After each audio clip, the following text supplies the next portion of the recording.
হাদিসে পাকে রাসূলুল্লাহ সাল্লাল্লাহু আলাইহি ওয়াসাল্লাম ইরশাদ করেন, যে ব্যক্তি তিনটি গুণ অর্জন করতে পারবে আল্লাহ তাআলা ওই ব্যক্তিকে দুনিয়ার সকল নাজ নেয়ামত দ্বারা পরিপূর্ণ করে দিবেন।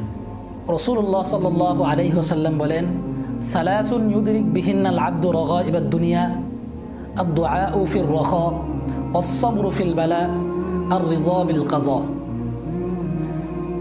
যে ব্যক্তি তিনটি গুণ অর্জন করতে পারবে আল্লাহ তাআলা তাকে দুনিয়ার সফলতা দান করবেন।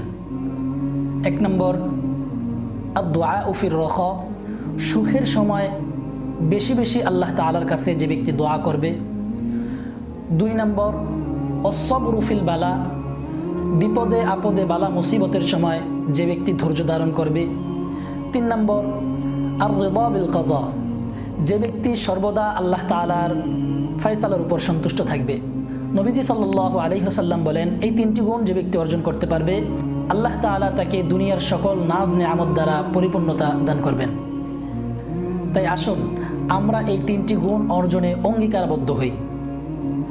আল্লাহ তাআলা আমাদেরকে এই তিনটি গুণে গুণান্বিত হওয়ার মতো তৌফিক দান করুক। আমিন।